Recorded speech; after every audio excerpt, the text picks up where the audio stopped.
अस्सलाम वालेकुम वरहमतुल्लाहि वबरकातुहू। Welcome to our YouTube channels. आप लोगों का बहुत बहुत शुक्रिया हमारे चैनल को लाइक का और सब्सक्राइब का। आज हम बात करेंगे एलएसआर की वर्किड हाइट की एक पॉइंट्स की, जो कि 1.2 मीटर भी कंसीडर होती है और 2 मीटर भी कंसीडर होती है।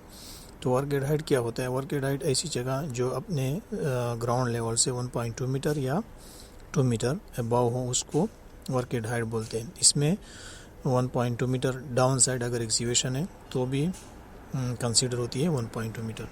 उसके लिए प्रिकॉशंस है, वो बाद में डिस्कस करेंगे। लेकिन आज ये वर्किड हाइट क्यों ज़रूरत है? वो इसलिए ज़रूरत है कि फ्लैट रूफ हो या मतलब इरेक्टिंग हो या फ्रेमवर्क हो या मसलन ऐसे ग्राउंड लेवल हो जो कि मतलब एडजस्टेबल ना हो, तो वर्किड हाइट पे उसके लिए आप जो है ना मेंटेनेंस उसमें हो सकती है, कंस्ट्रक्शन भी हो सकता है या मतलब पेंटिंग भी हो सकती है, मुख्तलिफ चीज़ें हो सकती है उसमें। मतलब उसके लिए वर्किड हाइट ज़रूरी क्यों है? इसलिए ज़रूरी है कि जब भी आप बिल्डिंग की पेंटिंग करते हैं या मेंटेनेंस करवाते हैं तो उसके लिए इसके फोल्डिंग होती है।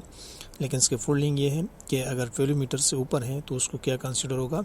आपको जो है ना मास्टर प्लान चाहिए और कॉम्पिटेंट पर्सन चाहिए, इंजीनियर, जो कि थर्ड पार्टी से अप्रूव्ड हो, तो वो ही जो है ना इसको डिज़ाइन कर सकते हैं। इसके बाद इसके लिए रिस्क असेसमेंट चाहिए और इसके बाद थर्ड पार्टी कॉम्पिटेंट पर्सन चाहिए जो कि अप्रूव्ड हो क्लाइंट से, पीडीओ से, ऑक्सी से, अदर कंपनी से, जो भी अप्रूव ऑर्गेनाइजेशन हो, से आप कार्ड ले सकते हैं। और जो भी इनके रिस्क असेसमेंट वो होना चाहिए, मेथड ऑफ स्टेटमेंट होना चाहिए, जो भी आपके पास बंदे हो उसके फोल्डर हो या मसलन कोई और हो जो कि हेल्पर हो, उसके सारे कार्ड होना चाहिए और मेडिकल फिट होना चाहिए। उसमें रिस्ट्रिक्शन नहीं होना चाहिए कि मतलब ये हाइट पे काम कर सकते हो। ये सारे रूल्स जो है ना वो फॉलो करना चाहिए, जो भी प्रिंसिपल्स है, जो भी रिस्क है, और जो है ना मेथड ऑफ स्टेटमेंट्स इसमें जो भी रिक्वायरमेंट्स है उसको फिलफुल करना चाहिए। और वर्किड हाइट जो भी रिक्वायर्ड है, एग्जांपल अगर आप उसके फोल्डिंग में काम कर चाहिए, वर्किड हाइट में जो भी इसका फोल्डिंग है, अगर इन केस वाइंड स्पीड है या नेक्स्ट डे या रेन हो गया है तो उसको जो है ना इंस्पेक्शन करना चाहिए और टैग को, सारी जितनी भी इसके फोल्डिंग है उसको इंस्पेक्शन करके उसके बाद ही काम करना चाहिए।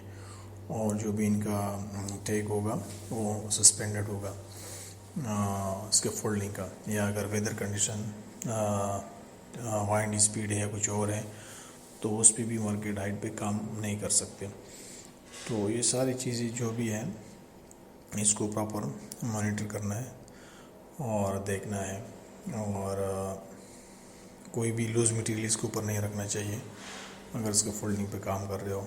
फॉलिंग जितने भी एरियाज़ हैं उस पर प्रॉपर साइन बोर्ड होना चाहिए और वो एरिया बैरिकेड होना चाहिए ताकि कोई भी चीज़ ऊपर से गिरे, किसी के ऊपर गिर न जाए।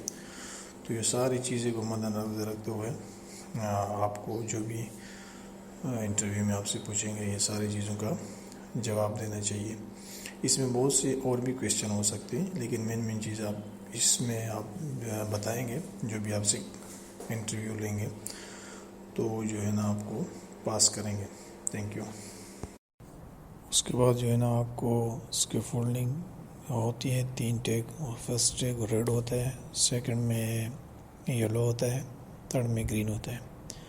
इन तीनों पे रेड पे आप काम नहीं कर सकते। अगर काम चल रहा है इसके फोल्डिंग पे तो रेड्स के फोल्डिंग पे कोई भी मटेरियल्स या कोई ऐसी चीज़ जो बंदे काम कर रहे वो नहीं कर सकते। येलो पे जो है ना फुल बॉडी हार्नेस होना चाहिए, ग्रीन पे नहीं होना चाहिए।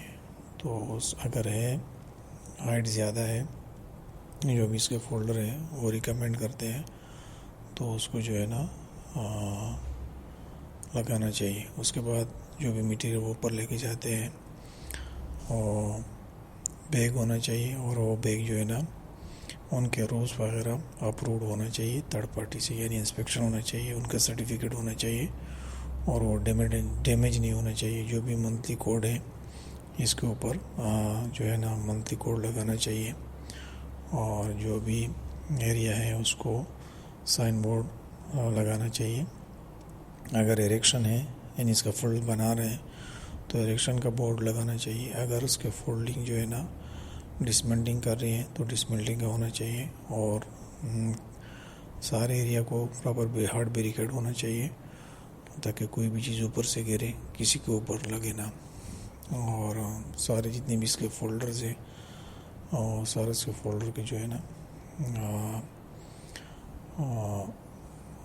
सारे इन चीज़ों का ध्यान रखना चाहिए। Thank you.